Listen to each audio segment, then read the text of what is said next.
Okay, good morning and welcome to Yeshiva YouTube, Iyun Benzion. Today's daf is Kesubos, daf Samachay, number 65. We're finishing the Parak Afal Pi. I want to discuss the very end of Parak Afal Pi. It says that if a woman is nursing in the Mishnah, then she doesn't have to earn as much money, and you have to give her more mizonos. So the Gemara says, Darash Rabbi Ula, about 6-7 lines before the end of the Parak, Darash Rabbi Ula Rabba, Amru, Ein Adam Zan is Banov Benosa Kshen Tanim, Aval Zan Kitnek Tanim.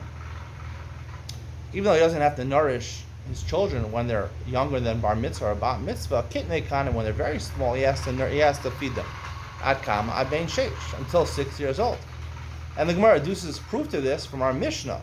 Right? The Mishnah says if she's Meinika, post Kalam Maisi Yadah, she doesn't have to earn as much. You have to give her mizonos. My time. Allah Mishun the Boil Meicham Ahada. Now what does that mean? So I would say the simple explanation: if she's Benika, right? She's Benika. She's nursing, right? The child is not eating with her. You see, the mother's not giving her the baby other foods. She needs extra sustenance in her body to be able to nurse the child. Right? So the Art Scroll says, right? There is a proof from our Mishnah because footnote number 23. And by extension, when the infant grows older and is weaned, the husband will similarly have to supplement the mother's food allotment to provide for the young child who will be eating with her, as rule of the great rules.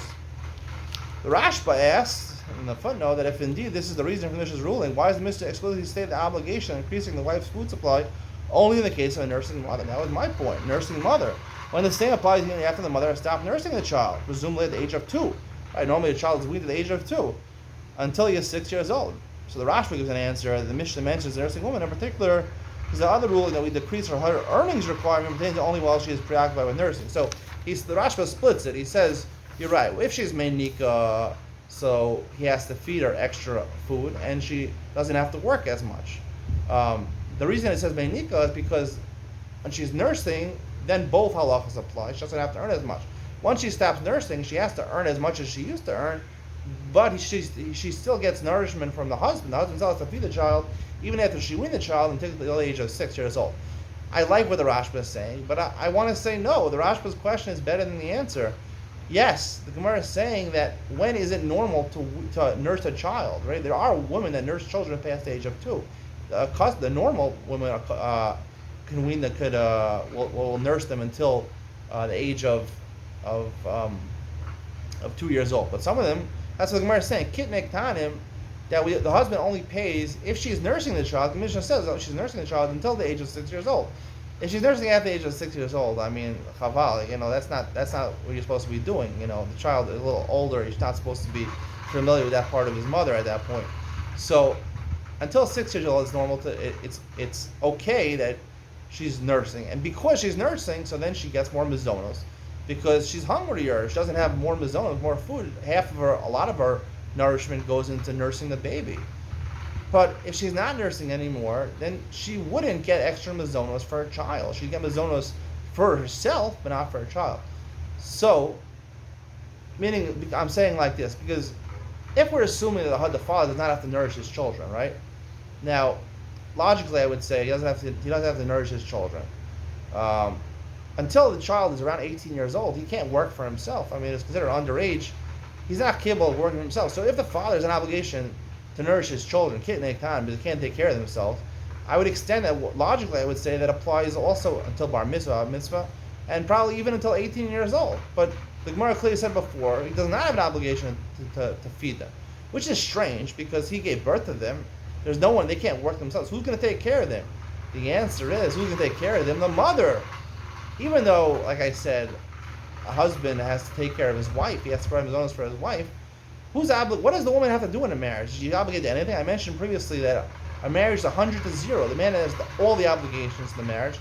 The woman has no obligations. Yes, the Mishnah says that she has to cook and she has to wash clothes and she has to do other things. But as I explained in Iyun Benzion, those things are not to be taken literally. It doesn't mean she has to cook for him, or she has to bake for him, and she has to actually do the laundry. I explain those things in a more sexual connotations, because she's meshubah to him for once he pays for a ksuba, he's entitled to anything he wants sexually from her. He's entitled to that because he paid 200 or 100 for her. That's what he gets out of that. Um, Her Maisi Adayim, she is forced to work a little bit because she gets mizono, she gets midrabanan, she gets a higher lifestyle. Only she gets a higher lifestyle, either what he was accustomed or she was accustomed, to get better food than just a bare minimum of shera, which is bread and water.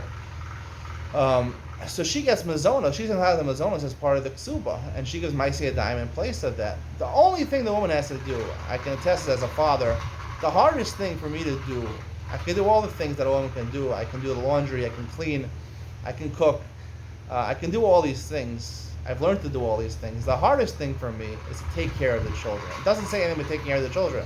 Who takes care of the children? What's a nanny? It doesn't say a nanny. It doesn't mention anywhere. That's where this Gemara is coming in. Obviously, the person who's in charge of taking care of the children is the wife, the mother. The mother has to take care of the children. Any man knows taking care of children for an extended period of time will drive them up the wall. Only a mother has patience to deal with her children.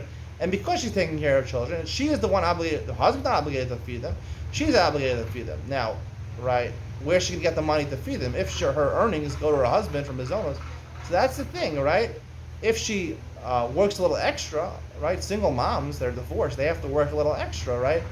But you'll say what? Most are mizonos, if most are Maisi Adayim, she earns more money, that gets for the Mo'ak Kesef, the extra money that she gets to spend. So that's why I explained that most are Maisi Adayim is if she is a big time earner, she has a great job, she's a lawyer. If she works overtime, that's not called Moser Maisi Adayim. If she works overtime, she gets a second job. That money belongs to her, and she's doing that in order to feed her children. And if she doesn't want to get an extra job, so she has a little less. Man, Mizona, she's getting a high standard, right? If he's from a wealthy family, she's from a wealthy family, she's getting a high standard. She won't live that high a luxury style. She'll give a little bit to her children. She'll give a little to her children. She's obligated to make sure her children have food until they're 18 years old, until they can work something. That's her obligation. It's feeding them and cooking for the children meals, right? That she's obligated to take care of the children, and that a woman is obligated to do. And the husband only has an obligation to give her extra mazonos, and she doesn't have to work when she's menika, when she's nursing. Because when she's nursing, right, she's taking care. She can't work at that point. She can't earn extra money for her kids, and she needs extra mazonos because the child is like part of her. When the child is nursing from her, it's like almost like she's pregnant over there, and that's mazonos not giving. He's giving the mazonos to her. The child's not eating it directly. She's eating all the food. Just some of that nourishment is going. She's nursing a child. It's going through her child through the nursing. So the husband's obligated to give mazonos to his wife, and when she's nursing, she needs more mazonos for herself. Obviously, some of that goes out of her body through the nursing, but it's directly to her, and he has an obligation to give her mazonos. If she is hungry, she needs more mazonos, midrabanan, he has to give her whatever she needs on a higher level for her directly. But once she's not nursing anymore, even if she's weans at 2 years old, he's no longer obligated mazonos. Only until 6 years old, if she's nursing, then she gets. If she's still nursing at 6 years old, she doesn't get. That's the way I understand the Gemara. Rashba was onto something. I just gave a little more explanation of what the Rashba's thought was. Hope you enjoyed today's share. See you in the next one.